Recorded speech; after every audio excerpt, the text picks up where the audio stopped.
Congress's only black GOP senator, Tim Scott of South Carolina, praised President Trump for making tremendous progress in achieving equality for all Americans as he closed out Monday's first night of the 2020 Republican National Convention. The lawmaker, a close ally to Trump on Capitol Hill, drew from his own family history to offer an optimistic vision of the nation, as he bashed Joe Biden's record and accused the Democratic nominee of taking black support for granted. "My grandfather's 99th birthday would have been tomorrow. Growing up, he had to cross the street if a white person was coming. He suffered the indignity of being forced out of school as a third grader to pick cotton, and never learned to read or write," said Scott. Yet, he lived to see his grandson become the first African American to be elected to both the United States House and Senate. "Our family went from cotton to Congress in one lifetime," Scott said. "And that's why I believe the next American century can be better than the last. We have work to do, but I believe in the goodness of America, the promise that all men, and all women, are created equal.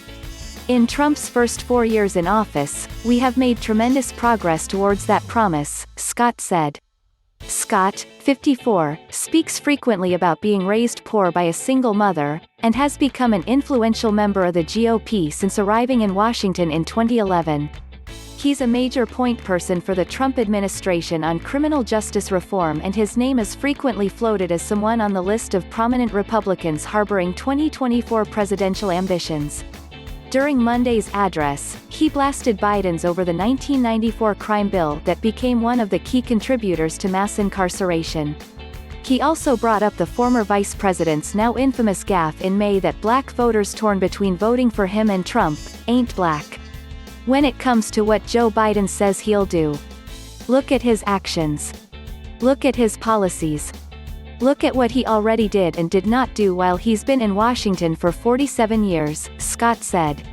Our side is working on policy, while Joe Biden's radical Democrats are trying to permanently transform what it means to be an American. From a global pandemic, to the deaths of George Floyd and Breonna Taylor, 2020 has tested our nation in ways we haven't seen for decades, Scott began. But regardless of the challenges presented to us, every 4 years, Americans come together to vote. To share stories of what makes our nation strong, and the lessons we have learned that can strengthen it further for our children and grandchildren. Because while this election is between Donald Trump and Joe Biden, it is not solely about Donald Trump and Joe Biden. It's about the promise of America. It's about you and me, our challenges and heartbreaks, hopes and dreams.